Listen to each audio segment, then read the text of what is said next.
সমস্ত প্রশংসা আল্লাহর জন্য, যিনি আকাশমালা ও ভূমণ্ডল পয়দা করেছেন এবং তিনি অন্ধকার সমূহ ও আলো সৃষ্টি করেছেন। অতঃপর যারা আল্লাহ তাআলাকে অস্বীকার করে তারা প্রকারান্তরে এর দ্বারা অন্য কিছুকেই তাদের মালিকের সমকক্ষ হিসেবে দাঁড় করায়। তিনি তোমাদের মাটি থেকে সৃষ্টি করেছেন, অতঃপর তিনি প্রত্যেকের জন্য বাঁচার একটি মেয়াদ নির্দিষ্ট করে দিয়েছেন। তেমনি তাদের চূড়ান্ত ধ্বংসের জন্যও তার কাছে একটি সুনির্দিষ্ট মেয়াদ রয়েছে। তারপরেও তোমরা সন্দেহে লিপ্ত আছো। আসমান সমূহের এবং জমিনের সর্বত্র তিনিই তো হচ্ছেন একমাত্র আল্লাহ। তিনি যেমনি তোমাদের গোপন ও প্রকাশ্য বিষয়সমূহ জানেন, তেমনি তিনি জানেন তোমরা কে পাপ পুণ্যের কতটুকু উপার্জন করছো তাও। তাদের মালিকের নিদর্শনসমূহের মধ্যে এমন একটি নিদর্শনও নেই যা তাদের কাছে আসার পর তারা তা থেকে মুখ ফিরিয়ে নেয়নি। তাদের কাছে যতবারই আমার পক্ষ থেকে সত্য দিন এসেছে ততবারই তারা তা অস্বীকার করেছে। অচিরেই তাদের কাছে সে খবরগুলো এসে হাজির হবে যা নিয়ে তারা হাসি তামাশা করছিল। তারা কি দেখেনি তাদের আগে আমি এমন বহু জাতিকে বিনাশ করে দিয়েছি যাদের আমি পৃথিবীতে এমনভাবে প্রতিষ্ঠা দান করেছিলাম যা তোমাদেরও করিনি। আকাশ থেকে তাদের ওপর আমি প্রচুর বৃষ্টি বর্ষণ করেছি, আবার তাদের মাটির নিচ থেকে আমি ঝর্ণাধারা প্রবাহিত করে দিয়েছি।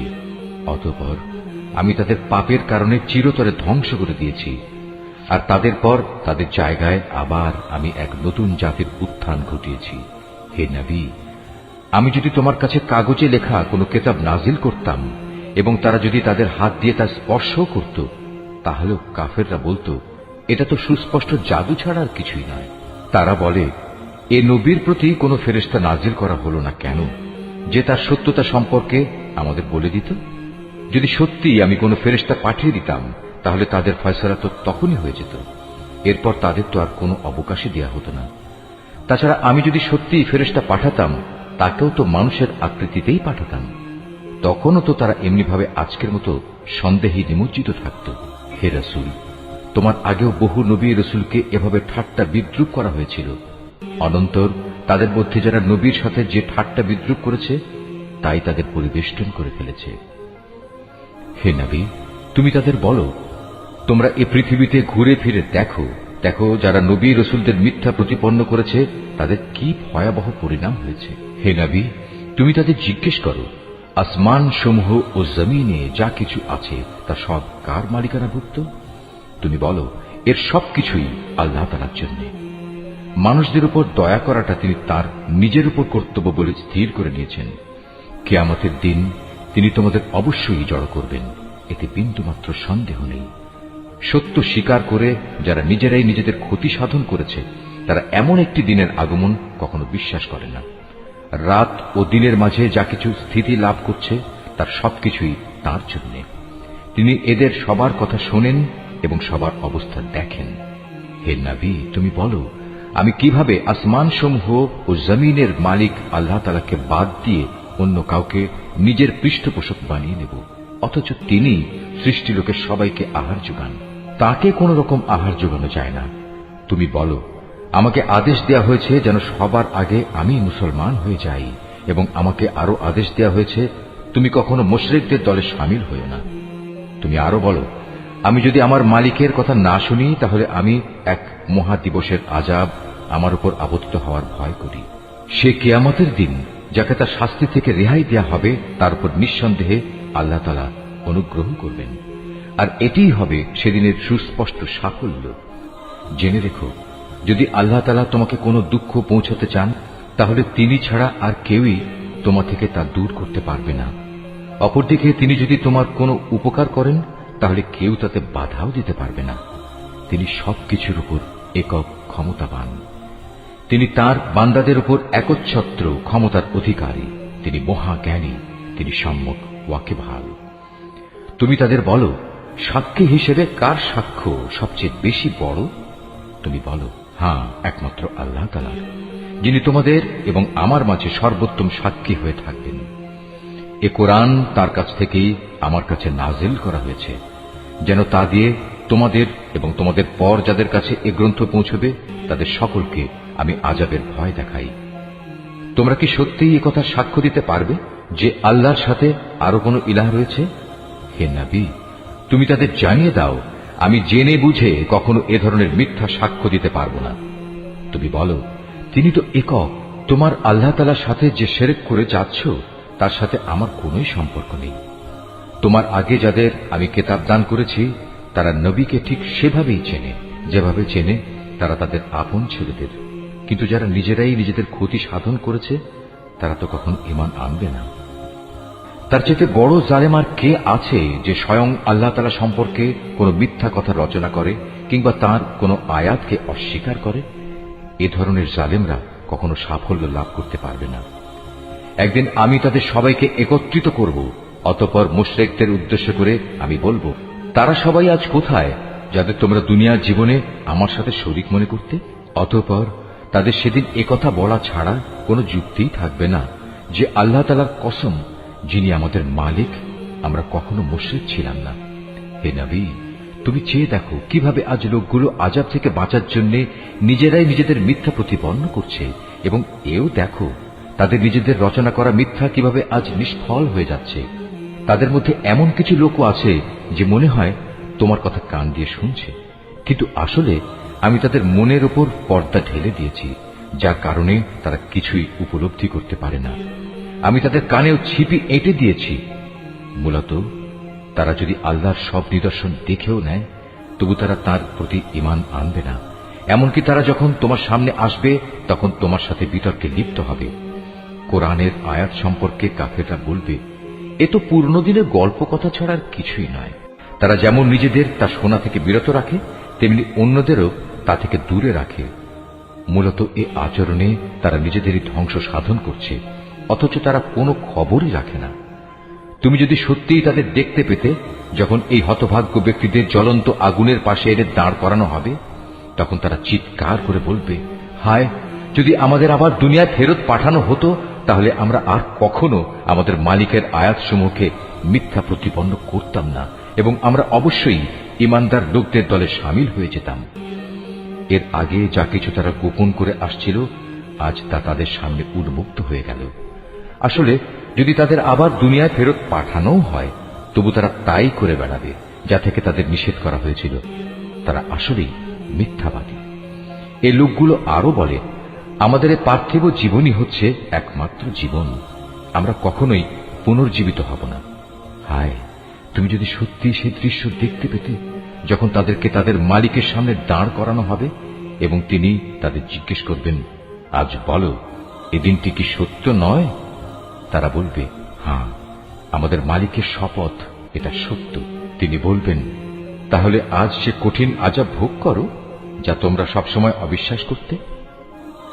অবশ্যই তারা ভীষণভাবে ক্ষতিগ্রস্ত হয়ে পড়েছে যারা আল্লাহর সামনাসামনি হওয়াকে মিথ্যা বলেছে। আর একদিন যখন সত্যি সত্যি কিয়ামতের ঘণ্টা হঠাৎ করে তাদের সামনে এসে হাজির হবে তখন তারা বলবে, হায় আফসোস, দুনিয়ায় এই দিনটিকে আমরা কতই না অবহেলা করেছি। সেদিন তারা নিজেদের পাপের বোঝা নিজেদের পিঠেই বয়ে বেড়াবে। কত ভারী ও নিকৃষ্ট বোঝা হবে সেটি যা তারা সেদিন বয়ে বেড়াবে। আর এ বৈষয়িক জীবন, এ তো নিছক কিছু খেল তামাশা ছাড়া আর কিছুই নয়। মূলত পরকালের বাড়িঘরই তাদের জন্য উৎকৃষ্ট যারা আল্লাহ তাআলাকে ভয় করে। তোমরা কি মোটেই অনুধাবন করো না?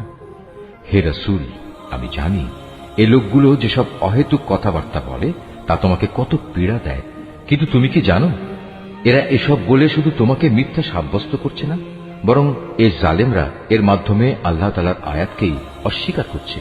তোমার আগেও এভাবে বহু নবী রাসূলকে মিথ্যাবাদী সাব্যস্ত করা হয়েছিল, কিন্তু তাদের মিথ্যাবাদী সাব্যস্ত করা ও নানা রকম নির্যাতন চালাবার পরেও তারা কঠোর ধৈর্য ধারণ করেছে।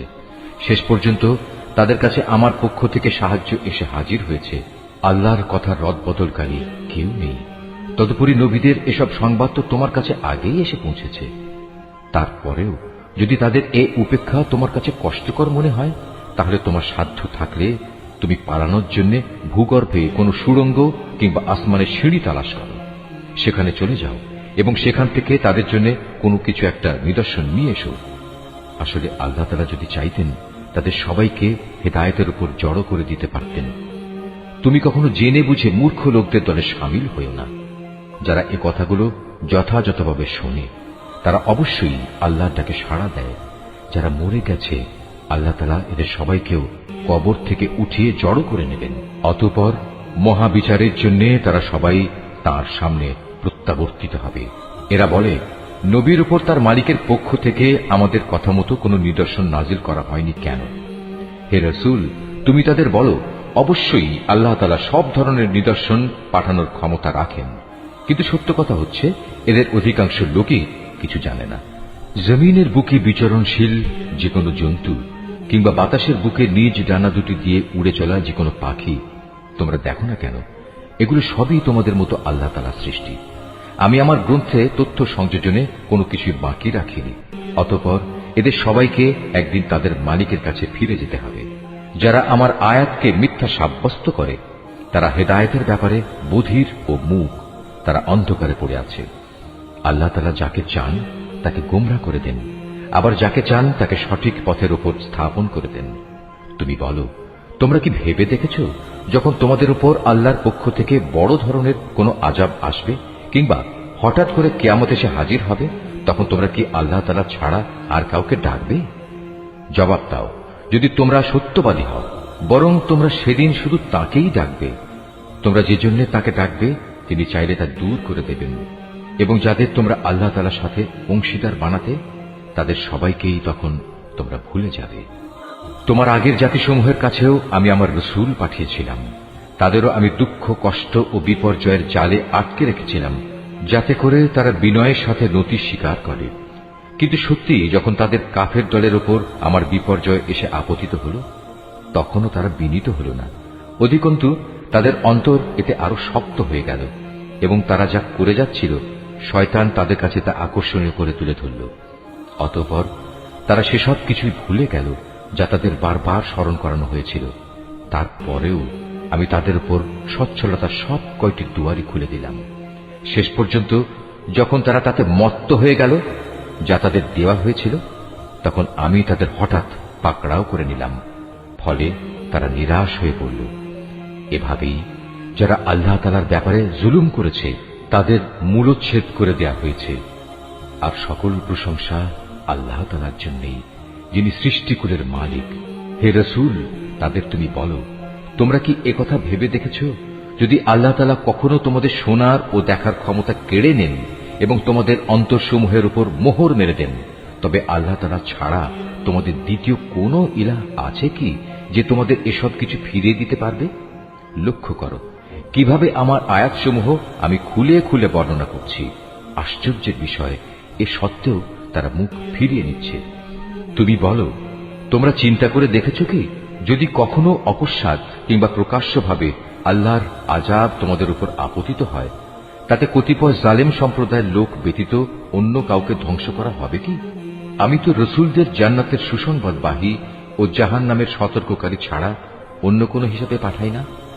তারপর যে ব্যক্তি রসুলদের উপর ঈমান আনবে এবং এভাবে নিজেকে সংশোধন করে নেবে, এমন লোকদের পরকালে কোনো ভয় নেই এবং তাদের সেদিন কোন রকম চিন্তিত হতে হবে না। অপরদিকে যারা আমার আয়াতসমূহকে মিথ্যা প্রতিপন্ন করবে, তাদের এই নাফরমানির কারণে আমার আযাব সেদিন তাদের ঘিরে ধরবে। হে মুহাম্মদ, তুমি বলো, আমি তো তোমাদের একথা বলি না যে আমার কাছে আল্লাহ তাআলার বিপুল ধনভাণ্ডার রয়েছে, না একথা বলি আমি গায়েবের কোনো খবর রাখি, আর একথাও বলি না যে আমি একজন ফেরেশতা। আসলে আমি তো সেই ওহীরই অনুসরণ করি যা আমার উপর নাজিল করা হয়। তুমি বলো, অন্ধ আর চক্ষুষ্মান ব্যক্তি কি কখনো এক হতে পারে? তোমরা কি চিন্তা ভাবনা করে দেখো না? হে মুহাম্মদ, তুমি সে কিতাবের মাধ্যমে সেসব লোককে পরকালের আযাবের ব্যাপারে সতর্ক করে দাও, যারা এ ভয় করে যে তাদেরকে একদিন তাদের মালিকের সামনে একত্র করা হবে। সেদিন তাদের জন্য তিনি ছাড়া দ্বিতীয় কোনো সাহায্যকারী বন্ধু কিংবা কোনো সুপারিশকারী থাকবে না। আশা করা যায় তারা সাবধান হবে। যারা সকাল সন্ধ্যায় তাদের মালিককেই ডাকে, তারই সন্তুষ্টি কামনা করে, তাদের তুমি কখনো তোমার কাছ থেকে সরিয়ে দিও না, কারণ তাদের কাজকর্মের জবাবদিহিতার দায়িত্ব যেমন তোমার উপর কিছুই নেই, তেমনি তোমার কাজকর্মের হিসাব কেতাবের কোন রকম দায়িত্ব তাদের উপর নেই। তারপরেও যদি তুমি তাদের তোমার কাছ থেকে দূরে সরিয়ে দাও, তাহলে তুমি বাড়াবাড়ি করা লোকদের দলে সামিল হয়ে যাবে। আর আমি এভাবেই তাদের একদল দ্বারা অন্য দলের পরীক্ষা নিয়েছি, যেন তারা একদল একথা বলতে পারে যে এরাই কি হচ্ছে আমাদের মাঝে সে দলের লোক যাদের উপর আল্লাহ তাআলা তার অনুগ্রহ করেছেন? আল্লাহ তাআলা কি ভালো করে জানেন না কারা তার প্রতি কৃতজ্ঞ? যারা আমার আয়াতসমূহের উপর ঈমান এনেছে তারা যখন তোমার কাছে আসবে তখন তুমি তাদের বলো, আল্লাহ তাআলার পক্ষ থেকে তোমাদের উপর শান্তি বর্ষিত হোক। তোমাদের উপর অনুগ্রহ করাটা তোমাদের মালিক নিজের কর্তব্য বলে স্থির করে নিয়েছেন। তবে তোমাদের মধ্যে যদি কেউ কখনো অজ্ঞানতাবশত কোনো অন্যায় কাজ করে বসে এবং পরক্ষণে তওবা করে ও নিজের জীবন শুধরে নেয়, তাহলে আল্লাহ তাআলা তাকে ক্ষমা করে দেবেন। তিনি একান্ত ক্ষমাশীল ও পরম দয়ালু। আর এভাবেই আমি আমার আয়াতসমূহ বিশদভাবে বর্ণনা করি, যাতে অপরাধীদের পথ পরিষ্কার হয়ে যায়। হে মুহাম্মদ, তুমি তাদের বলে দাও, এক আল্লাহ তাআলাকে বাদ দিয়ে তোমরা আর যাদের গোলামি করছো, আমাকে নিষেধ করা হয়েছে আমি যেন তাদের গোলামি না করি। তুমি তাদের এও বলে দাও, আমি কখনো তোমাদের খেয়াল খুশির অনুসরণ করি না। তেমনটি করলে আমি নিঃসন্দেহে গোমরা হয়ে যাব এবং আমি আর সত্যের অনুসরণকারী দলের সাথে থাকব না। তুমি বলো, আমি অবশ্যই আমার মালিকের এক উজ্জ্বল দলিল প্রমাণের উপর প্রতিষ্ঠিত আছি এবং তাকেই তোমরা অস্বীকার করছো। তাকে অস্বীকার করার পরিণাম যা তোমরা দ্রুত দেখতে চাও তা ঘটানোর ক্ষমতা আমার কাছে নেই। সব জিনিসের চূড়ান্ত ক্ষমতা তো কেবলমাত্র আল্লাহ তাআলার হাতেই রয়েছে। আর এই মহা সত্যটি তিনি তোমাদের কাছে বর্ণনা করছেন। তিনিই হচ্ছেন উত্তম ফয়সালাকারী। তুমি বলো, আযাবের যে বিষয়টার জন্য তোমরা তাড়াহুড়ো করছো তা ঘটানো যদি আমার ক্ষমতার মধ্যে থাকত, তাহলে তোমাদের ও আমার মধ্যকার ফয়সালা আগেই হয়ে যেত। জালেমদের সাথে কি আচরণ করা উচিত তা আল্লাহ তাআলা ভালো করেই জানেন। যাবতীয় অদৃশ্য বিষয়ের চাবি তার হাতেই নিবদ্ধ রয়েছে। সেই অদৃশ্য খবর তো তিনি ছাড়া আর কারোরই জানা নেই। জলে স্থলে যেখানে যা কিছু আছে তা শুধু তিনিই জানেন। এই সৃষ্টিরাজির মধ্যে একটি পাতা কোথাও ঝরে না যার খবর তিনি জানেন না। মাটির অন্ধকারে একটি শস্যকণাও নেই, নেই কোনো তাজা সবুজ কিংবা ক্ষয়িষ্ণু শুকনো কিছু যার পূর্ণাঙ্গ বিবরণ একটি সুস্পষ্ট গ্রন্থে মজুদ নেই। তিনি মহান আল্লাহ, যিনি রাতের বেলা তোমাকে মৃত লোকের মতো করে ফেলেন, আবার দিনের বেলায় তোমরা যা কিছু জমিনের বুকে করে বেড়াও তাও তিনি পুঙ্খানুপুঙ্খ জানেন। পরিশেষে সেখানে তিনি তোমাদের মৃত সম অবস্থা থেকে আবার জীবনের অবস্থায় ফিরিয়ে আনেন, যাতে করে তোমাদের নির্দিষ্ট সময়কাল এভাবে পূর্ণতা প্রাপ্ত হতে পারে। আর এই মেয়াদ পূর্ণ করার পর তোমাদের সবার প্রত্যাবর্তন একদিন তাঁর দিকেই সংঘটিত হবে। অতঃপর তিনি তোমাদের পুঙ্খানুপুঙ্খ বলে দেবেন তোমরা কি কাজ করছিলে। আল্লাহ তাআলা নিজ বান্দাদের যাবতীয় বিষয়ের উপর পূর্ণ মাত্রায় কর্তৃত্বশীল। এজন্যই তিনি তোমাদের উপর পাহারাদার ফেরেশতা নিযুক্ত করেন। অবশেষে তোমাদের কারো যখন মৃত্যু এসে হাজির হয় তখন প্রেরিত ফেরেশতারা এসে তার জীবনের সমাপ্তি ঘটিয়ে দেয়। দায়িত্ব পালনে এরা কখনো কোনো ভুল করে না। অতঃপর তাদের সবাইকে বিচারের জন্য তাদের আসল মালিকের সামনে ফিরিয়ে নেওয়া হবে। হুঁশিয়ার থেকো, কারণ যাবতীয় ক্ষমতা ও কর্তৃত্ব কিন্তু একা তাঁর এবং তড়িৎ হিসাব গ্রহণে তিনি অত্যন্ত তৎপর।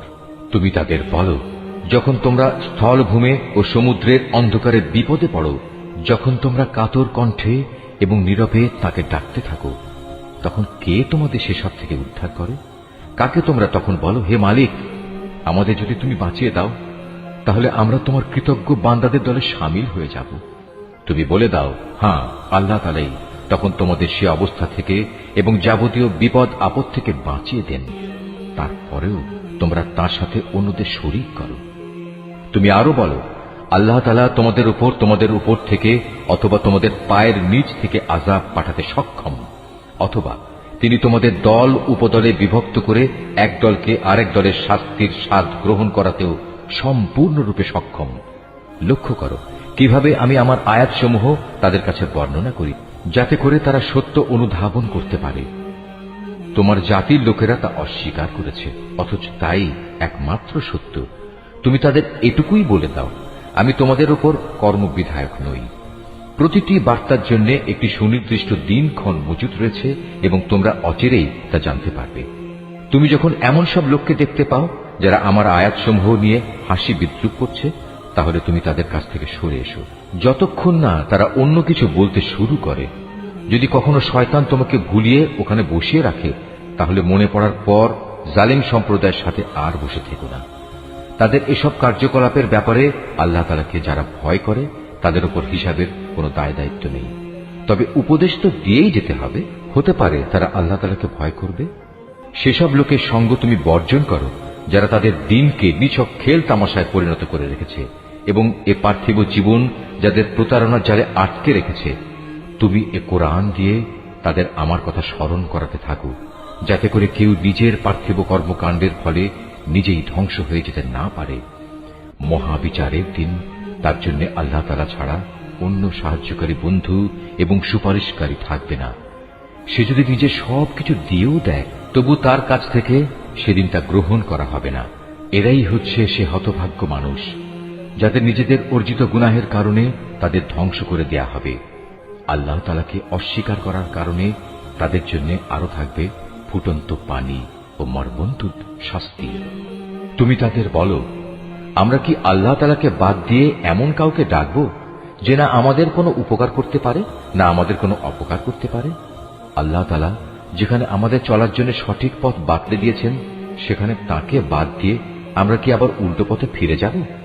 ঠিক সে ব্যক্তিটির মতো যাকে শয়তানরা জমিনের বুকে পথভ্রষ্ট করে দাঁড়ে দাঁড়ে ঠোকর খাওয়াচ্ছে, অথচ তার সঙ্গী সাথীরা তাকে ডাকবে, তুমি আমাদের কাছে এসো, আমাদের কাছে মজুদ আল্লাহ তাআলার সহজ সরল পথের দিকে।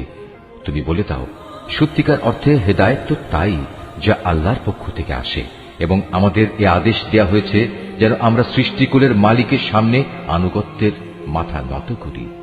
আমরা যেন নামাজ প্রতিষ্ঠা করি এবং আল্লাহ তাআলাকে ভয় করি, কেননা তিনিই হচ্ছেন এমন সত্তা যার সামনে একদিন তোমাদের সমবেত করা হবে। তিনি যথাবিধি আসমান সমূহ ও জমিন সৃষ্টি করেছেন। যেদিন আবার তিনি বলবেন সব কিছু বিলীন হয়ে যাও, তখন সাথে সাথেই তা বিলীন হয়ে যাবে। তার কথাই হচ্ছে চূড়ান্ত সত্য। যেদিন সিংহায় ফু দেয়া হবে, সেদিন যাবতীয় কর্তৃত্ব ও বাদশাহী হবে একান্তই তাঁর। তিনি দৃশ্য অদৃশ্য সবকিছু সম্পর্কেই সম্যক অবগত রয়েছেন। তিনি প্রজ্ঞাময়, তিনি সম্যক অবগত। স্মরণ করো যখন ইব্রাহিম তার পিতা আজরকে বলল, তুমি কি মূর্তিগুলোকে মাবুদ বানিয়ে নিয়েছ? আমি তো দেখতে পাচ্ছি তুমি ও তোমার সম্প্রদায়ের লোকেরা স্পষ্ট গোমরাহিতে নিমজ্জিত রয়েছ। এভাবে আমি ইব্রাহিমকে আকাশসমূহ ও জমিনের যাবতীয় পরিচালন ব্যবস্থা দেখাতে চেয়েছিলাম, যেন সে নিশ্চিত বিশ্বাসীদের দলে সামিল হয়ে যেতে পারে। যখন তার উপর আঁধার ছেয়ে রাত এল, তখন সে একটি তারকা দেখতে পেল। তারকাটি দেখেই সে বলে উঠল, এ বুঝি আমার মালিক। কিন্তু কিছুক্ষণ পরে যখন তারকাটি ডুবে গেল, তখন সে কিছুটা দ্বিধাগ্রস্ত হয়ে বলল, যা ডুবে যায় তাকে তো আমি আমার মালিক বলে পছন্দ করতে পারি না। এবার যখন সে আকাশে একটি ঝলমলে চাঁদ দেখল, তখন বলল, হ্যাঁ, এই মনে হয় আমার মালিক। অতঃপর এক পর্যায়ে যখন তাও ডুবে গেল, তখন সে বলল, আমার রব যদি আমাকে সঠিক পথের দিশা না দেখান, তাহলে অবশ্যই আমরা গোমরা লোকদের দলে সামিল হয়ে যাব।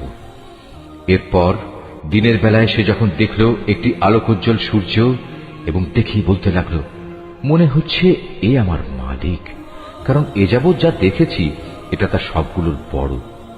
সন্ধ্যা ঘনিয়ে আসতে আসতে তাও যখন ডুবে গেল, তখন ইব্রাহিম নতুন বিশ্বাসে বলীয়ান হয়ে নিজের জাতিকে ডেকে বলল, হে আমার সম্প্রদায়ের লোকেরা, তোমরা যেসব কিছুকে আল্লাহ তাআলার সাথে অংশীদার বানাও, আমি তা থেকে সম্পূর্ণ মুক্ত।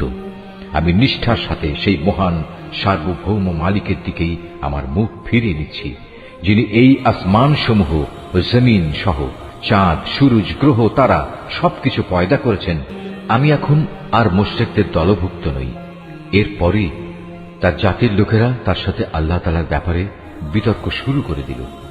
জবাবে সে বলল, তোমরা কি আমার সাথে স্বয়ং কুল মখলুকাতের মালিক আল্লাহ তাআলার ব্যাপারে তর্ক করছ? অথচ তিনিই আমাকে সঠিক পথের দিশা দিয়েছেন। আমি এখন আর তোমাদের মাবুদদের ডরাই না, যাদের তোমরা আল্লাহ তাআলার কাজে অংশীদার মনে করো। অবশ্য আমার মালিক যদি অন্য কিছু চান, সেটা আলাদা কথা। আমার মালিকের জ্ঞান সব কিছুর উপর পরিব্যাপ্ত। এরপরেও কি তোমরা সতর্ক হবে না? তোমরা যাকে আল্লাহ তাআলার সাথে অংশীদার করো, তাকে আমি কিভাবে ভয় করব? অথচ তোমরা আল্লাহ তাআলার সাথে অন্যদের শরীক করতে ভয় পাও না, যাদের ব্যাপারে আল্লাহ তাআলা কোনো প্রমাণপত্র তোমাদের কাছে পাঠাননি। এ অবস্থায় তোমরাই বলো, আমাদের এই উভয় দলের মধ্যে কোন দলটি দুনিয়া ও আখিরাতে নিরাপত্তা লাভের বেশি অধিকারী? বলো, যদি তোমাদের কিছু জানা থাকে। যারা ঈমান এনেছে এবং যারা তাদের ঈমানকে জুলুমের কালিমা দিয়ে কলুষিত করেনি, তারাই হচ্ছে দুনিয়া ও আখিরাতে নিরাপত্তা লাভের অধিকারী। মূলত তারাই হচ্ছে হেদায়েত প্রাপ্ত। এ ছিল শিরক সম্পর্কিত আমার সেই অকাট্য যুক্তি, যা আমি ইব্রাহিমকে তার জাতির উপর দান করেছিলাম। এভাবেই আমি আমার জ্ঞান দিয়ে যাকে ইচ্ছা তাকে সমুন্নত করি। তোমার মালিক প্রবল প্রজ্ঞাময়, কুশলী। অতঃপর আমি তাকে দান করেছি ইসহাক ও ইয়াকুবের মতো দুইজন সুপুত্র। এদের সবাইকেই আমি সঠিক পথের দিশা দিয়েছিলাম। এদের আগে আমি নূহকেও হেদায়েতের পথ দেখিয়েছি।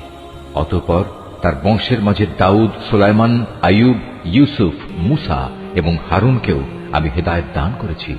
আর এভাবেই আমি সৎ কর্মশীলদের পুরস্কার দিয়ে থাকি। জাকারিয়া, ইয়াহিয়া, ঈসা এবং ইলিয়াসকেও আমি সঠিক পথ দেখিয়েছিলাম। এরা সবাই ছিল নেককারদের দলভুক্ত। আরো সৎ পথ দেখিয়েছিলাম ইসমাইল, ইয়াসা, ইউনুস এবং লূতকেও। এদের সবাইকেই আমি নবুয়ত দিয়ে সৃষ্টিকুলের উপর বিশেষ মর্যাদা দান করেছিলাম। এদের পূর্বপুরুষ, এদের পরবর্তী বংশধর ও এদের ভাই বন্ধুদেরও নেতৃত্বের জন্য নানাভাবে পুরস্কৃত করেছিলাম। আমি এদেরকেই বাছাই করে নিয়েছিলাম এবং সেজন্যই আমি এদের সবাইকে সরল পথে পরিচালিত করেছিলাম। এ হচ্ছে আল্লাহ তাআলার হেদায়েত। নিজ বান্দাদের মাঝে যাকে চান তিনি তাকেই এ হেদায়েত দান করেন।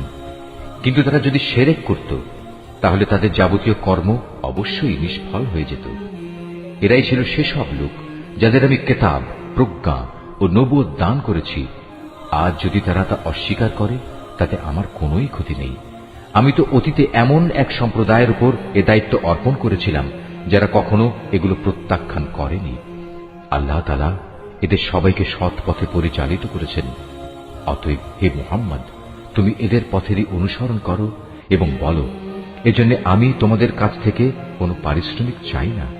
আসলে এ হচ্ছে দুনিয়ার মানুষের জন্য একটি স্মরণিকা মাত্র। তারা আল্লাহ তাআলাকে তার যথাযোগ্য মর্যাদা দান করেনি।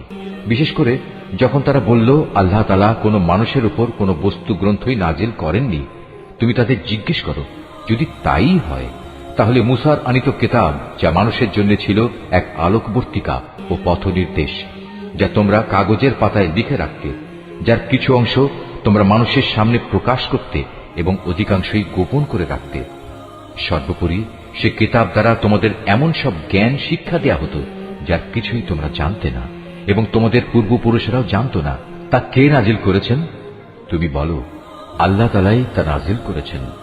হে নবী, তুমি তাদের এ নিরর্থক আলোচনায় মত্ত থাকতে দাও। এটি এক বরকতপূর্ণ গ্রন্থ যা আমি তোমার কাছে পাঠিয়েছি।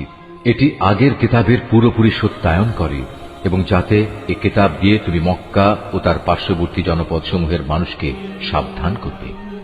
যারা আখিরাতের উপর ঈমান আনে তারা এ কিতাবের উপর ঈমান আনে, আর তারা তাদের নামাজসমূহেরও হেফাজত করে। সে ব্যক্তি চাইতে বড় জালেম আর কে আছে যে আল্লাহ তাআলা সম্পর্কে নানাবিধ মিথ্যা কথা রচনা করে বেড়ায়, অথবা বলে আমার উপর ওহী নাজিল হয়েছে, যদিও তার প্রতি কিছুই নাজিল করা হয়নি। তার চাইতে বড় জালেম কে যে বলে আমি অচিরেই আল্লাহর নাজিল করা গ্রন্থের মতো কিছু নাজিল করে দেখাবো। যদি জালেমদের মৃত্যু যন্ত্রণা উপস্থিত হবার সময় তাদের অবস্থাটা তুমি দেখতে পেতে, যখন মৃত্যুর ফেরেশতারা তাদের দিকে হাত বাড়িয়ে দিয়ে বলবে, তোমাদের প্রাণবায়ু বের করে দাও। তোমরা আল্লাহ তাআলা সম্পর্কে যেসব অন্যায় কথা বলতে এবং আল্লাহর আয়াতের ব্যাপারে যে ক্ষমাহীন ঔদ্ধত্য প্রকাশ করতে, তার জন্য আজ অত্যন্ত অবমাননাকর এক আযাব তোমাদের দেয়া হবে।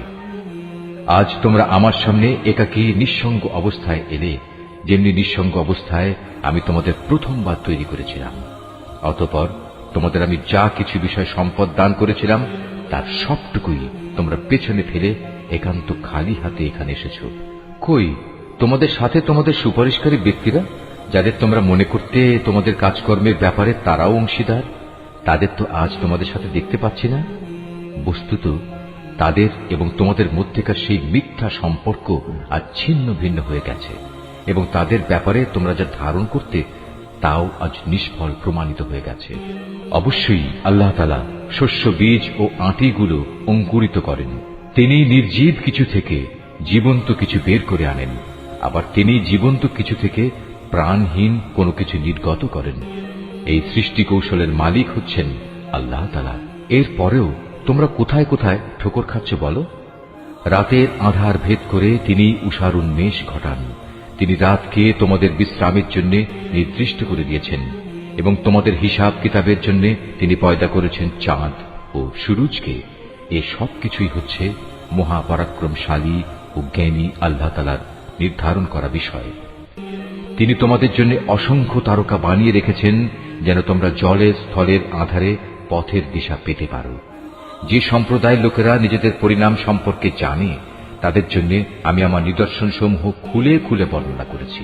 তিনি তোমাদের মাত্র একটি ব্যক্তি সত্তা থেকে পয়দা করেছেন, অতঃপর তিনি বানিয়ে দিলেন তোমাদের থাকার জায়গা ও মাল সামানা রাখার জায়গা।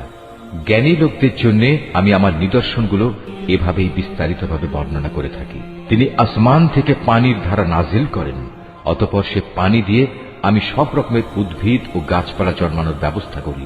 তা থেকে সবুজ শ্যামল পাতা উদ্গত করি। পরে তা থেকে পরস্পর জড়ানো ঘন শস্য দানাও সৃষ্টি করি এবং ফলের ভারে নুয়ে পড়া খেজুরের গোছা বের করে আনি। আঙুরের উদ্যানমালা, জলপাই ও আনার পয়দা করি। এগুলো একে অন্যের সদৃশ্য হয়, আবার একটার সাথে আর একটার গড় মিলও থাকে।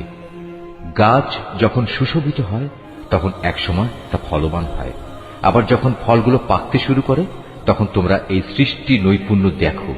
অবশ্যই এতে ঈমানদার লোকদের জন্য বহু নিদর্শন রয়েছে। তারা জিনকে আল্লাহর সাথে শরীক মনে করে, অথচ আল্লাহ তাআলাই জিনদের পয়দা করেছেন। অজ্ঞতার বশবর্তী হয়ে তারা আল্লাহ তাআলার উপর পুত্র কন্যা ধারণের অপবাদও আনায়ন করে, অথচ আল্লাহ তাআলা মহামান্বিত। এরা যা বলে তিনি তার চাইতে অনেক মহান ও পবিত্র। তিনি আসমান সমূহ ও জমিনের একক উদ্ভাবক। এদের তুমি বলো তার সন্তান হবে কিভাবে? তার তো জীবন সঙ্গিনী নেই। সবকিছু তো তিনিই পয়দা করেছেন এবং সবকিছু সম্পর্কে তিনি পুরোপুরি ওয়াকিবহাল রয়েছেন। এ হচ্ছেন আল্লাহ তাআলা, তোমাদের মালিক। তিনি ছাড়া আর কোনো মাবুদ নেই। সবকিছুর একক স্রষ্টা তিনি। সুতরাং তোমরা তাঁরই ইবাদত করো। সবকিছুর উপর তিনি চূড়ান্ত তত্ত্বাবধায়ক বটে। কোন সাধারণ দৃষ্টি তাকে দেখতে পায় না, অথচ তিনি সবকিছুই দেখতে পান। তিনি সূক্ষ্মদর্শী। তিনি সবকিছু সম্পর্কেই খোঁজ খবর রাখেন। তোমাদের কাছে তোমাদের মালিকের পক্ষ থেকে এই সূক্ষ্ম দৃষ্টি সম্পন্ন জ্ঞানের নিদর্শন এসেছে। অতঃপর যদি কোনো ব্যক্তি এসব নিদর্শন দেখতে পায় তাহলে সে তা দেখবে তার নিজের কল্যাণের জন্যই। আবার যদি কেউ তা না দেখে অন্ধ হয়ে থাকে তাহলে তার দায়িত্ব তার উপর বর্তাবে। তুমি বলো আমি তোমাদের উপর তত্ত্বাবধায়ক নই? আমি এভাবেই আমার আয়াতগুলো তোমাদের কাছে বিধৃত করি যাতে করে কাফেররা একথা বলতে পারে তুমি এসব কথা ভালো করেই পড়ে এসেছো, এবং যারা জ্ঞানী তাদের জন্য যেন আমি আমার আয়াতসমূহ সুস্পষ্ট করে দিতে পারি। হে মুহাম্মদ, তুমি শুধু তারই অনুসরণ করো যা তোমার মালিকের কাছ থেকে তোমার কাছে নাজিল করা হয়েছে। আল্লাহ তাআলা ছাড়া অন্য কোনো মাবুদ নেই। এরপরেও যারা শিরকে লিপ্ত তাদের তুমি পুরোপুরি এড়িয়ে চলো। আল্লাহ তাআলা যদি চাইতেন তাহলে এরা কেউই তার সাথে শিরক করত না। আর আসলে আমি তোমাকে তাদের উপর পাহারাদার নিযুক্ত করে পাঠাইনি। সত্যি কথা হচ্ছে তুমি তো তাদের উপর কোনো অভিভাবক নাও। তারা আল্লাহ তাআলার বদলে যাদের ডাকে তাদের তোমরা কখনো গালিগালাজ করো না, নইলে অজ্ঞতার বশবর্তী হয়ে না জেনে আল্লাহ তাআলাকে তারা গালি দেবে। আমি প্রত্যেক জাতির কাছেই তাদের নিজেদের কার্যকলাপ সুশোভন করে রেখেছি। অতঃপর সবাইকেই তাদের মালিকের কাছে ফিরে যেতে হবে। অতঃপর তিনি তাদের বলে দেবেন তারা দুনিয়ার জীবনে কি করে এসেছে। এরা আল্লাহর নামে কঠিন শপথ করে বলে যদি তাদের কাছে কোনো নিদর্শন আসে তাহলে অবশ্যই তারা তার উপর ঈমান আনবে। তুমি বলো নিদর্শন পাঠানো সম্পূর্ণ তো আল্লাহ তাআলার নিজস্ব ব্যাপার। কে তোমাকে বুঝিয়ে দেবে যে নিদর্শন এলেও এরা কখনো ঈমান আনবে না? আমি অচিরেই তাদের অন্তঃকরণ ও দৃষ্টি শক্তিকে অন্যদিকে ফিরিয়ে দেব। যেমন তারা প্রথমবারেই এ কোরআনের উপর ঈমান আনেনি এবং আমি তাদের অবাধ্যতার আবর্তে ঘুরপাক খাওয়ার জন্য ছেড়ে দেব। এমনকি আমি যদি তাদের কাছে আমার ফেরেশতাও পাঠিয়ে দেই এবং কবর থেকে মৃত ব্যক্তিরাও যদি উঠে এসে তাদের সাথে কথা বলে, কিংবা আমি যদি দুনিয়ার সমুদয় বস্তুও এনে তাদের উপর জড়ো করে দিই, তবু এরা কখনো ঈমান আনবে না। অবশ্য এদের কারো ব্যাপারে যদি আল্লাহ তাআলা ভিন্ন কিছু চান তা আলাদা কথা। আসলে এদের অধিকাংশ ব্যক্তি মূর্খের আচরণ করে। আমি এভাবেই প্রত্যেক নবীর জন্য যুগে যুগে কিছু কিছু দুশমন বানিয়ে রেখেছি মানুষের মধ্যে থেকে, কিছু আবার জিনদের মাঝ থেকে, যারা প্রতারণা করার উদ্দেশ্যে একে অন্যকে চমকপ্রদ কথা বলে। তোমার মালিক চাইলে তারা অবশ্য এটা করতে পারত না, অতএব তুমি তাদের ছেড়ে দাও। তারা যা পারে মিথ্যা রচনা করে বেড়াক। যারা শেষ বিচারের দিনের উপর ঈমান রাখে না, তাদের মন এর ফলে শয়তানের প্রতি অনুরাগী হয়ে পড়ে, যাতে করে তারা তার ব্যাপারে সন্তুষ্ট থাকতে পারে। সর্বোপরি তারা যেসব কুকর্ম চালিয়ে যেতে চায় তাও এর ফলে নির্বিঘ্নে তারা চালিয়ে যেতে পারে। তুমি বলো, আমি কি আল্লাহ তাআলা ছাড়া অন্য কোন ফয়সালাকারী সন্ধান করব? অথচ তিনিই হচ্ছেন সেই মহান সত্তা, যিনি তোমাদের কাছে তাঁর কেতাব সবিস্তার নাজিল করেছেন। আগে যাদের আমি আমার কেতাব দান করেছিলাম তারা জানে তোমার মালিকের পক্ষ থেকে সত্যবাণী নিয়েই এটা আল কোরআন নাজিল করা হয়েছে। অতএব তুমি কখনো সন্দিহানদের অন্তর্ভুক্ত হও না। ন্যায় ও ইনসাফের আলোকে তোমার মালিকের কথাগুলো পরিপূর্ণ এবং তাঁর এ কথা পরিবর্তন করার কেউ নেই। তিনি সর্বশ্রোতা, সর্বজ্ঞ। হে মুহাম্মদ, দুনিয়ার অধিকাংশ মানুষের কথা যদি তুমি মেনে চলো, তাহলে তারা তোমাকে আল্লাহ তাআলার পথ থেকে বিচ্যুত করে ছাড়বে, কেননা এরা নিছক অনুমানের উপর ভিত্তি করেই চলে। অধিকাংশ ব্যাপারে এরা মিথ্যা কথা ছড়ায়। তোমার মালিক নিঃসন্দেহে একথা ভালো করেই জানেন কে তার পথ ছেড়ে বিপদগামী হচ্ছে, আবার কে সঠিক পথের অনুসারী, তাও তিনি সম্মুখ অবগত রয়েছেন। যদি আল্লাহ তাআলার আয়াতের উপর তোমরা বিশ্বাস করো, তাহলে তোমরা শুধু সেসব জন্তুর গোশত খাবে যার উপর জবাই করার সময় আল্লাহ তাআলার নাম নেওয়া হয়েছে। তোমাদের একই হয়েছে, তোমরা সেসব জন্তুর গোশত কেন খাবে না যার উপর জবাইয়ের সময় আল্লাহ তাআলার নাম নেওয়া হয়েছে?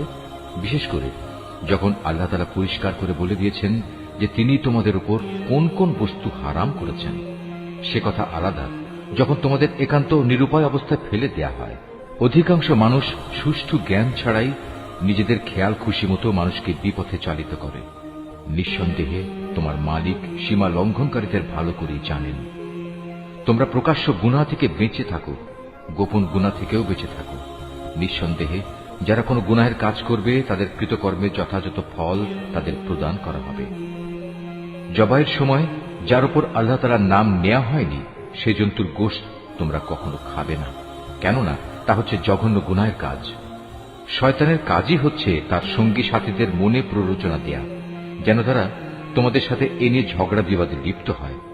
যদি তোমরা তাদের কথা মেনে চলো, তাহলে অবশ্যই তোমরা মুশরিক হয়ে পড়বে। যে ব্যক্তি একসময় ছিল মৃত, অতঃপর আমি তাকে জীবিত করলাম, তদুপরি তার জন্য এমন এক আলোকবর্তিকাও আমি বানিয়ে দিলাম যার আলো দিয়ে মানুষের সমাজে সে চলার দিশা পাচ্ছে। সে কি কখনো সে ব্যক্তির মতো হতে পারে যে এমন অন্ধকারে পড়ে আছে যেখান থেকে সে কোনো ক্রমে বেরিয়ে আসতে পারছে না? এভাবেই কাফেরদের কাছে তাদের কর্মকাণ্ড শোভনীয় ও সুখকর বানিয়ে রাখা হয়েছে। এভাবে আমি প্রত্যেক জনপদে তার কিছু কিছু বড় অপরাধী নিযুক্ত করে রেখেছি, যেন তারা সেখানে অন্যদের ধোঁকা দিতে পারে। আসলে এসব কিছুর মাধ্যমে তারা তাদের নিজেদেরই প্রতারিত করছে, অথচ তারা নিজেরা একথাটা মোটেই উপলব্ধি করতে পারছে না। তাদের কাছে যখনই আল্লাহর পক্ষ থেকে কোনো আয়াত আসে, তখন তারা বলে ওঠে, আমরা এর উপর কখনো ঈমান আনব না যতক্ষণ না আমাদেরও তাই দেয়া হয় যা আল্লাহ রাসূলদের দেয়া হয়েছে। আল্লাহ তাআলা ভালো করেই জানেন তার নবুয়ত তিনি কোথায় রাখবেন। যারা এ অপরাধ করেছে তারা অচিরেই আল্লাহর পক্ষ থেকে অপমান ও কঠিন আযাবের সম্মুখীন হবে। আল্লাহ তাআলা কাউকে সৎ পথে পরিচালিত করতে চাইলে তিনি তার হৃদয় ইসলামের জন্য খুলে দেন, আবার যাকে তিনি বিপদগামী করতে চান তার হৃদয় অতিশয় সংকীর্ণ করে দেন। তার ইসলামের অনুসরণ হয় এমন যেন কোনো একজন ব্যক্তি আকাশে চড়তে চাইছে, আর যারা আল্লাহর উপর বিশ্বাস করে না, আল্লাহ তাআলা এভাবেই তাদের উপর অপমানজনক এক লাঞ্ছনা ও নাপাকি ছেয়ে দেন। মূলত এটিই হচ্ছে তোমার মালিকের দেখানো সহজ সরল পথ। আমি অবশ্যই আমার আয়াতসমূহ উপদেশ গ্রহণে আগ্রহী সম্প্রদায়ের জন্য বিশদভাবে বর্ণনা করেছি। তাদের মালিকের কাছে রয়েছে তাদের জন্য শান্তির এক সুন্দর নিবাস। আল্লাহ তাআলাই তাদের অভিভাবক। দুনিয়ায় তারা যা করত এটা হচ্ছে তারই বিনিময়। স্মরণ করো, যেদিন আল্লাহ তাআলা সবাইকে একত্রিত করবেন, তখন তিনি শয়তানরূপী জিনদের বলবেন, হে জিন সম্প্রদায়, তোমরা তো বিভিন্ন সময় অনেক মানুষকে গোমরা করেছ। এ সময় মানুষের ভেতর থেকে যারা তাদের বন্ধু, তারা বলবে, হে আমাদের মালিক, আমরা এক একজনকে ব্যবহার করে দুনিয়ার জীবনে প্রচুর লাভ কামিয়েছি, আর এভাবেই আমরা চূড়ান্ত সময়ে এসে হাজির হয়েছি যা তুমি আমাদের জন্য নির্দিষ্ট করে রেখেছিলে। আল্লাহ তাআলা বলবেন, হ্যাঁ, আজ তোমাদের সে গোমরাহির জন্য তোমাদের ঠিকানা হচ্ছে জাহান্নামের আগুন, সেখানে তোমরা চিরকাল থাকবে। অবশ্য যাদের আল্লাহ তাআলা আযাব থেকে বাঁচিয়ে দিতে চাইবেন তাদের কথা আলাদা। তোমার মালিক অবশ্যই প্রজ্ঞাময় ও সম্মুখ অবহিত।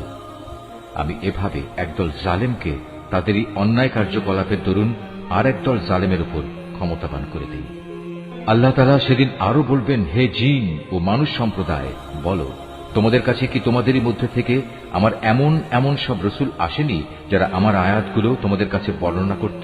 উপরন্তু যারা তোমাদের ভয় দেখাতো যে তোমাদের আজকের এ দিনের সম্মুখীন হতে হবে? সেদিন ওরা বলবে, হ্যাঁ, এসেছিল, তবে আজ আমরা আমাদের নিজেদের বিরুদ্ধেই সাক্ষ্য দিচ্ছি। মূলত দুনিয়ার জীবন এদের প্রতারিত করে রেখেছিল। তারা নিজেদের বিরুদ্ধেই একথা সাক্ষ্য দেবে যে তারা আসলেই কাফের ছিল। এটা এজন্যে যে তোমার মালিক অন্যায়ভাবে এমন কোন জনপদের মানুষকে ধ্বংস করেন না যার অধিবাসীরা সত্য দিন সম্পর্কে সম্পূর্ণ গাফেল থাকে। তাদের নিজস্ব কর্ম অনুযায়ী প্রতিটি ব্যক্তির জন্যই তার মর্যাদা রয়েছে। তোমার মালিক তাদের কাজকর্ম সম্পর্কে মোটেই উদাসীন নন। তোমার মালিক নিজে কারো মুখাপেক্ষী নন। দয়া ও অনুগ্রহের মালিক তিনি যদি চান তাহলে তোমাদের এই জনপদ থেকে সরিয়ে নিতে পারেন এবং তোমাদের পরে অন্য যাদের তিনি চান এখানে এনে বসিয়েও দিতে পারেন। যেমনি করে তোমাদেরও তিনি অন্য সম্প্রদায়ের বংশধর থেকে উত্থান ঘটিয়েছেন। তোমাদের কাছে যে প্রতিশ্রুতি দেয়া হচ্ছে তা অবশ্যই আসবে, আর তোমরা আল্লাহকে ব্যর্থ করে দেওয়ার ক্ষমতা রাখো না। তাদের তুমি বলে দাও, হে আমার জাতি, তোমরা নিজ নিজ জায়গায় যা যা করার করে যাও, আমিও আমার করণীয় করে যাব। অচিরেই তোমরা জানতে পারবে কার জন্য পরিণামের সুন্দর ঘর নির্দিষ্ট রয়েছে। জালেমরা কখনো সাফল্য লাভ করতে পারে না। স্বয়ং আল্লাহ তাআলা যে শস্য উৎপাদন করেছেন এবং গবাদি পশু সৃষ্টি করেছেন, এই মূর্খ ব্যক্তিরা তারই এক অংশ আল্লাহর জন্য নির্দিষ্ট করে রাখে এবং নিজেদের খেয়াল খুশি মতো একথা বলে, এ অংশ হচ্ছে আল্লাহর জন্য আর এ অংশ হচ্ছে আমাদের দেবতার জন্য। অতঃপর যা তাদের দেবতাদের জন্য রাখা হয় তা কখনো আল্লাহর কাছ পর্যন্ত পৌঁছায় না। যদিও আল্লাহর নামে যে ভাগ রাখা হয় তা শেষতক তাদের দেবতাদের কাছে গিয়েই পৌঁছে। কত নিকৃষ্ট তাদের এই বিচার! এভাবে বহু মুশরিকের ক্ষেত্রেই তাদের দেব দেবীরা তাদের আপন সন্তানদের হত্যা করার জঘন্য কাজও একান্ত শোভনীয় করে রেখেছে। এর উদ্দেশ্য হচ্ছে তাদের ধ্বংস সাধন করা এবং তাদের গোটা জীবন বিধানকেই তাদের কাছে সন্দেহের বিষয়ে পরিণত করে দেয়া। অবশ্য আল্লাহ তাআলা চাইলে তারা কখনো এ কাজ করত না। অতএব তুমি তাদের ছেড়ে দাও, মিথ্যা রচনা নিয়ে তাদের তুমি কিছুদিন ব্যস্ত থাকতে দাও। তারা বলে, এসব গবাদি পশু এবং এ খাদ্যশস্য নিষিদ্ধ তালিকাভুক্ত, আমরা যাকে চাইব সে ছাড়া অন্য কেউ তা খেতে পারবে না। এটা তাদের মন গড়া একটা ধারণা মাত্র। আবার তারা মনে করে কিছু গবাদি পশু আছে যার উপর আরোহণ করা নিষিদ্ধ, আবার কিছু গবাদি পশু আছে যার উপর জবাই করার সময় তারা আল্লাহর নাম স্মরণ করে না। আল্লাহর উপর মিথ্যা রচনা করার উদ্দেশ্যেই তাদের এসব অপচেষ্টা। অচিরেই আল্লাহ তাআলা তাদের এই মিথ্যাচারের জন্য তাদের যথাযথ প্রতিফল দান করবেন। তারা বলে, এসব গবাদি পশুর পেটে যা কিছু আছে তা শুধু আমাদের পুরুষদের জন্য নির্দিষ্ট এবং আমাদের স্ত্রীদের জন্য তা হারাম। তবে যদি এ পশুর পেটে মরা কিছু থাকে তাহলে তারা নারী পুরুষ উভয়ই সমান অংশীদার। আল্লাহ তাআলা অতি শীঘ্রই তাদের এ ধরনের উদ্ভট কথা বলার প্রতিফল দান করবেন, কেননা তিনি হচ্ছেন প্রবল প্রজ্ঞাময়, তিনি সর্বজ্ঞ।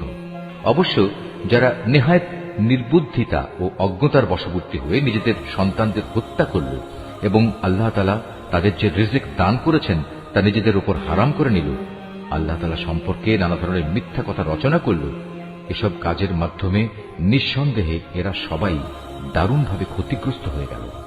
এরা কখনো সৎ পথের অনুসারীদের দলভুক্ত ছিল না। মহান আল্লাহ তাআলা, যিনি নানা প্রকারের উদ্যান বানিয়েছেন, কিছু লতাগুল্ম যা কোনো কাণ্ড ছাড়াই মাচানের উপর তুলে রাখা হয়েছে, আবার কিছু গাছ যা মাচানের উপর তুলে রাখা হয়নি, সেও কাণ্ডের উপর তা এমনিই দাঁড়িয়ে আছে। তিনি আরো সৃষ্টি করেছেন খেজুর গাছ এবং বিভিন্ন স্বাদ ও প্রকার বিশিষ্ট খাদ্যশস্য ও আনার। এগুলো স্বাদে গন্ধে একরকমও হতে পারে, আবার তা ভিন্ন ধরনেরও হতে পারে। যখন তা ফলবান হয় তখন তোমরা তার ফল খাও। তোমরা ফসল তোলার দিনে যে বঞ্চিত তার হক আদায় করো, কখনো অপচয় করো না, কেননা আল্লাহ তাআলা অপচয়কারীদের পছন্দ করেন না। গবাদি পশুর মধ্যে কিছু পশু হচ্ছে ভারবাহী ও কিছু হচ্ছে খাবার উপযোগী। আল্লাহ তাআলা যা তোমাদের দান করেছেন তা তোমরা খাও, এবং এ পর্যায়ে কখনো শয়তানের পদাঙ্ক অনুসরণ করো না, কেননা সে হচ্ছে তোমাদের প্রকাশ্য দুশমন। আল্লাহ তাআলা তোমাদের দিয়েছেন এই 8 প্রকারের গৃহপালিত জন্তু। প্রথমত 2 মেষ, দ্বিতীয়ত 2 ছাগল। হে মুহাম্মদ, তুমি তাদের জিজ্ঞেস করো, এর নর 2 কিংবা মাদি 2 কিংবা তাদের পেটে যা কিছু আছে তার কোনটি কি আল্লাহ তাআলা তোমাদের জন্য হারাম করেছেন? তোমরা আমাকে প্রমাণ সহ বলো যদি তোমরা সত্যবাদী হও। তৃতীয়ত 2 উট, চতুর্থত 2 গরু। এর নর 2 কিংবা মাদি 2 কি আল্লাহ তাআলা হারাম করেছেন, অথবা এদের উভয় পেটে যা কিছু আছে তাকে তিনি তোমাদের জন্য হারাম করেছেন? আল্লাহ তাআলা যখন এ আদেশ দিয়েছিলেন তখন তোমরা কি সেখানে উপস্থিত ছিলে? অতঃপর তার চাইতে বড় জালেম আর কে হতে পারে, যে মানুষকে গোমরা করার জন্য অজ্ঞতাবশত আল্লাহর নামে মিথ্যা কথা রচনা করে? নিশ্চয়ই আল্লাহ তাআলা সীমা লঙ্ঘনকারী সম্প্রদায়কে সঠিক পথে পরিচালিত করেন না। হে মুহাম্মদ, তুমি এদের বলো, আমার কাছে যে ওহী পাঠানো হয়েছে তাতে একজন ভোজনকারী মানুষ সাধারণত যা খেতে পারে তার মধ্যে এমন কোন জিনিস তো আমি পাচ্ছি না যা হারাম করা হয়েছে। হ্যাঁ, তা যদি মরা জন্তু, প্রবাহিত রক্ত এবং শুয়োরের গোশত হয় তাহলে তা অবশ্যই হারাম, কেননা এসব হচ্ছে নাপাক।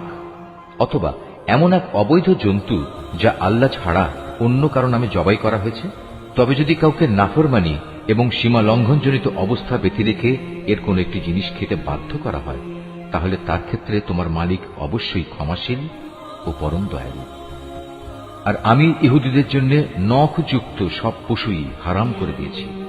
গরু এবং ছাগলের চর্বিও আমি তাদের জন্য হারাম করেছি, তবে জন্তুর চর্বির যা কিছু পিঠ, আঁত কিংবা হাড়ের সাথে জড়ানো থাকে তা হারাম নয়। এভাবেই এগুলো হারাম করে আমি তাদের অবাধ্যতার শাস্তি দিয়েছিলাম।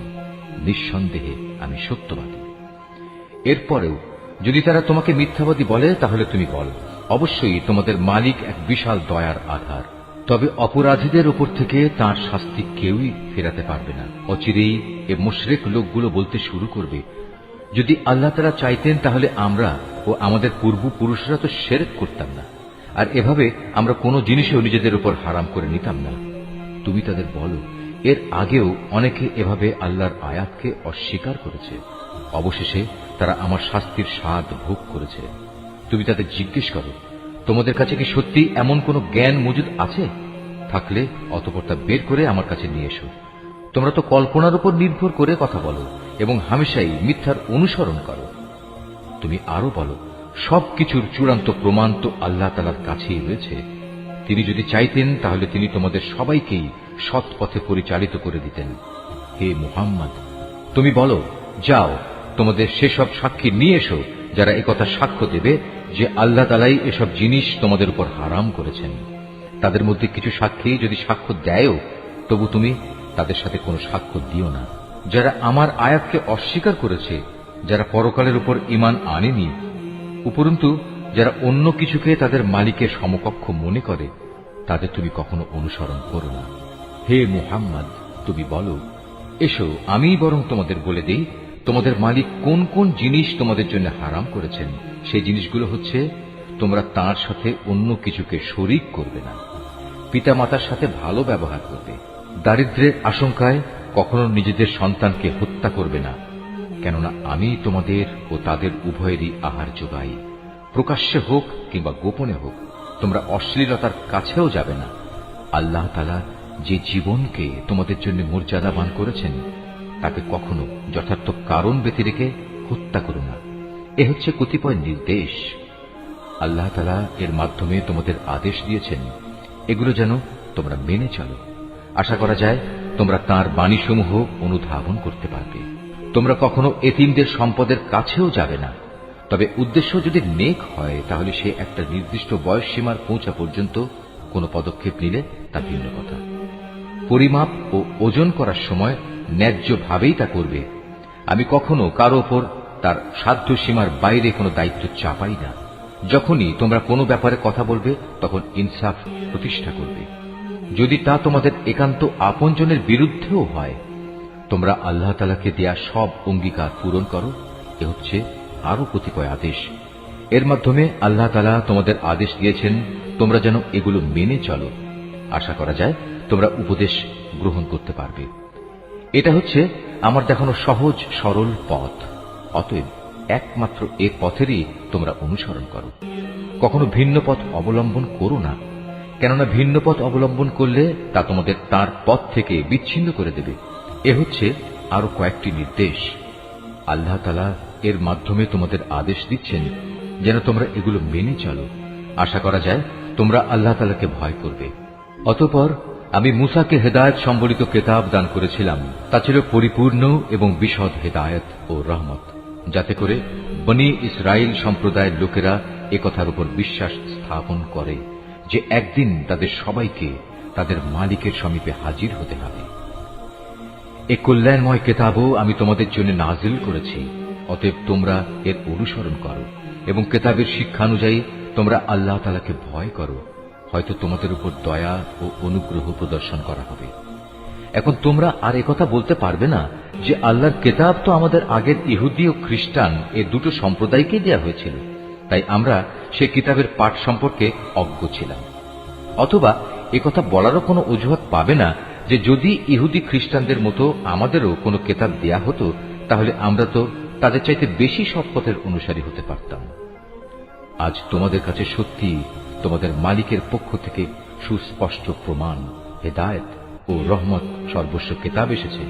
তোমরা এর অনুসরণ করো। তার চাইতে বড় জালেম আর কে যে আল্লাহর আয়াতসমূহকে অস্বীকার করবে এবং তা থেকে মুখ ফিরিয়ে নেবে? জেনে রেখো, যারাই এভাবে আমার আয়াত থেকে মুখ ফিরিয়ে নেয় অচিরেই আমি তাদের এ জঘন্য আচরণের জন্য এক নিকৃষ্ট ধরনের শাস্তি দেব। তারা কি সেদিনের প্রতীক্ষা করছে যে তাদের কাছে আসমান থেকে আল্লাহ তাআলার ফেরেশতা নাজিল হবে, কিংবা স্বয়ং তোমাদের মালিকই তাদের কাছে এসে তাদের হাতে কিতাব দিয়ে যাবেন, অথবা মালিকের পক্ষ থেকে কোনো নিদর্শনের কোনো অংশ এসে তাদের জান্নাত জাহান্নাম দেখিয়ে দিয়ে যাবে? অথচ যেদিন সত্যি তোমার মালিকের পক্ষ থেকে এমন কোনো নিদর্শন আসবে সেদিন তো হবে কিয়ামতের দিন। তখন যে ব্যক্তি এর আগে ঈমান আনেনি কিংবা যে ব্যক্তি তার ঈমান দিয়ে ভালো কিছু অর্জন করেনি তার জন্য এ ঈমান আনাটা কোনোই কাজে আসবে না। হে মুহাম্মদ, তুমি তাদের বলো, ঠিক আছে, তোমরাও প্রতীক্ষা করো, আমিও প্রতীক্ষা করছি। যারা নিজেদের দিনকে টুকরো টুকরো করে নিজেরাই নানা দল উপদলে বিভক্ত হয়ে গেছে তাদের কোনো দায়িত্বই তোমার উপর নেই। তাদের ফয়সালার ব্যাপারটা আল্লাহ তাআলার হাতে।